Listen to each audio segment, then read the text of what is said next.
तुझी आणि सक्षमची ओळख कधीपासून आहे?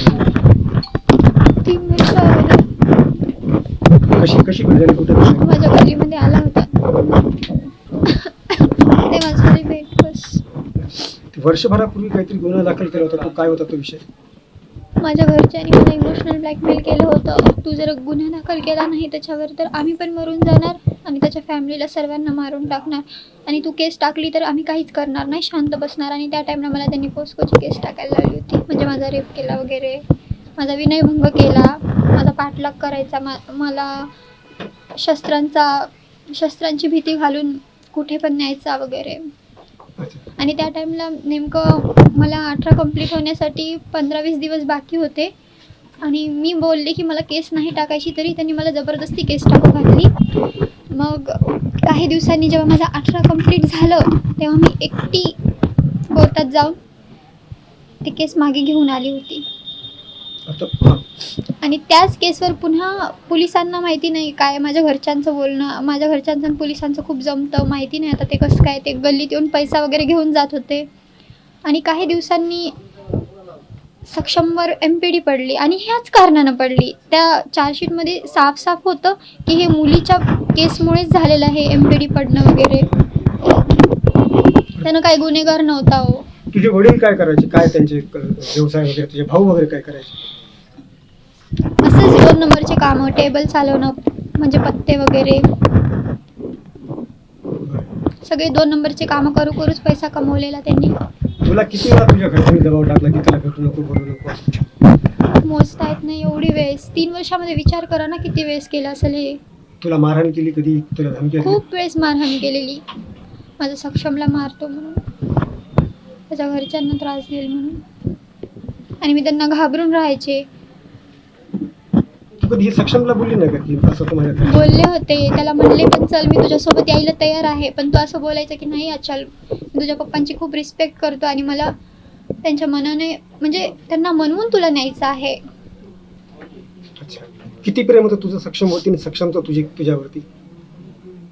माझ्या प्रेमाचं माहिती नाही, पण माझा सक्षम ना माझ्यावर, मी जेवढं त्याच्यावर करते ना त्याच्यापेक्षा दुप्पट प्रेम करायचा. मला माझ्या वडिलांसारखा जीव लावलेला त्याला. त्याला म्हणायचे की तू माझ्यासाठी माझा दुसरा बाप आहेस. बरं, त्या दिवशी 27 तारखेला सकाळी काय घडलं? तुला पोलीस स्टेशनला नेलं होतं, काय झालं त्या दिवशी? माझा लहान भाऊ मला पोलीस स्टेशनला नेला होता. सक्षमवर केस टाक म्हणून जबरदस्ती करत होता. मी त्या टाइमला त्याच्यावर केस नाही टाकली, माघार घेतला सर्व पोलिसांसमोर की मला नाही टाकायची केस. तेव्हा ते एक तिथले कर्मचारी आहेत धीरज कोमुलार म्हणून, ते हिमेशला बोलले की तू याला त्याला मारून इथे येतोस, याच्यापेक्षा तू तुझ्या बहिणीचं लफडं आहे त्याला मारणं, जाऊन तुझी बहीण त्याच्यासोबत कुठे कुठे फिरते, आम्हाला सर्व माहिती आहे तिनं काय काय करून येते काय नाही. आणि असं म्हणून माझ्या भावाला त्यांनी भडकवलं. त्यानंतर माझा भाऊ त्यांना बोलला आता सक्षमला मारूनच तुम्हाला तोंड दाखवतो. त्या दिवशी संध्याकाळी मग काय झालं? तुला कुठं घेऊन गेली होती? संध्याकाळी मला असं सांगितले की देवदर्शनाला जायचं, आणि मला घेऊन गेले. त्या टाइमला माझे वडील आणि माझे दोन्ही भाऊ नव्हते माझ्यासोबत. माझी मम्मी, माझे अंकल आंटी आणि माझी आजी होते. आम्ही गेलो होतो म्हणजे देवदर्शनाला जायचं म्हणून, आणि तेवढ्यात अर्ध्या रस्त्यामध्ये त्यांनी गाडी थांबवली आणि माझ्या मम्मीच्या माहेरी थांबवलं आम्हाला, मानवतला, परभणीच्या पुढे आहे तिथे थांबलो आम्ही मुक्कामासाठी. तिथे मला नंतर म्हणजे अर्धी रात्र झाली, त्यानंतर तिथे पोलीस आले आणि मी कन्फ्यूज झाले की ते इथे का आले असतील म्हणून, कारण मला माहिती नव्हतं की माझा मोठा भाऊ आणि माझे पप्पा तिथेच आहेत, फरार झालेले आहेत. आणि त्या टाईमला ते तिथे भेटल्यावर मी सुद्धा शॉक झाली की त्यांनी सक्षमला असं म्हणजे थोडं माझ्या घरच्यांनी असं सांगितलं होतं की त्याला थोडंसं 2-3 टाके लागलेत आणि आम्ही फरार झालो म्हणून. तर ते तिथं भेटले आणि मग त्यानंतर झालं आम्ही 3 वाजता पोलीस स्टेशनला आलो सकाळी, म्हणजे पोलिसांनी मानवतून आम्हाला आणलं. 3-3:30 वाजले होते आम्हाला यायला. त्यानंतर मला तेव्हाही कळालं नाही की नेमकं काय झालंय, मला पोलिसांनी सुद्धा सांगितलं नाही की हे सर्व काय झालंय. मग सकाळी जेव्हा मी बाहेर आली तेव्हा ते टेबलवर पेपर ठेवलेला होता,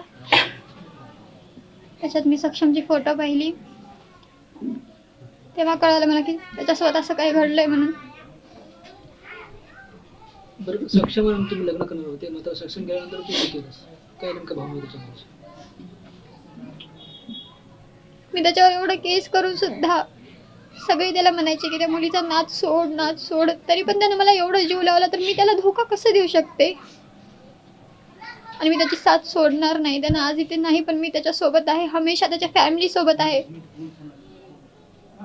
त्यांच्यापासून त्यांचा मुलगा गेला माझ्यामुळे, माझ्या प्रेमामुळे. आता मी यांची साथ नाही सोडू शकत. बरं, तू त्या दिवशी लॉकअपमध्ये म्हणजे पोलिसांनी अटक केल्यानंतर तुझ्या भावानं काही तुला धमकी वगैरे दिली पोलीस स्टेशनमधून? दिली. इथून आम्हाला असं सांगून, म्हणजे त्यांचे कर्मचारी आले होते इथं आम्हाला घ्यायला.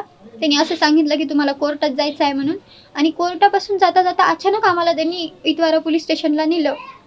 तिथे नेल्यानंतर त्यांनी मला एकटीला असं घेऊन जात होते जबरदस्तीने पोलीस कर्मचारी माझ्या पप्पांकडे, की माझे पप्पा त्यांना बोलले होते की मी माझ्या मुलीला एकदा बोललो, इमोशनली म्हणजे हे केलो तर माझी मुलगी माझं ऐकेल. पण मी गेली नाही त्यांच्यासोबत एकटी. तर माझा भाऊ मधून असं त्या खिडकीतून इशारे करत होता मला मारल्यासारखे, म्हणजे असं धमकी दिल्यासारखे, असं ताव देत होता मी शीला वगैरे. आता बघ, तू तुझ्या घरच्यांच्या विरोधात गेली, म्हणजे वडिलांच्या विरोधात, तुझ्या भावांच्या विरोधात. सगळे तुझे स्टेटमेंटवरती सगळे व्हायरल होत आहेत. तुला भीती आहे आता? तुला तर तुझ्या वडिलाबद्दल, भावाबद्दल माहिती, तुला भीती आहे की तुला ते बाहेर आल्यावरती काय करतील वगैरे अशी? मला माझी काहीच भीती नाही हो. आता मी ज्याच्यासाठी जगत होते तेच नाही राहिला. मला माझ्याशी काहीच घेणं देणं नाही. बस सक्षमच्या फॅमिलीला प्रोटेक्शन द्या, कारण की त्यांच्या जीवाला धोका आहे. माझा लहान भाऊ अल्पवयीन असल्यामुळे तो कधीही सुटून येऊ शकतो. तो मला बोलला होता की 15-20 दिवसात सुटून येईल आणि सक्षमच्या पूर्ण फॅमिलीला संपून टाकेल. तर बस सक्षमच्या फॅमिलीला काही नाही व्हायला पाहिजे. तू या केसमधली मुख्य साक्षीदार आहे, तर शेवटपर्यंत तू ठाम राहशील का? की कारण ते एकदम ठाम राहील. मला पण माझ्या प्रेमाची शपथ आहे. मागणी काय असणार? मागणी बस यांना एकदम कडक शिक्षा व्हायला पाहिजे. फाशीच होऊ द्या यांना. बरं, आता तू इथं आल्यानंतर तुझ्या घरच्यांनी कुठे तुला संपर्क केला का तिकडे ये म्हणून? नाही केला, बिलकुल नाही. मला असं सांगितलं की आता आमच्या घरात पाऊल नाही ठेवायचा. मग तू काय विचार केला आता?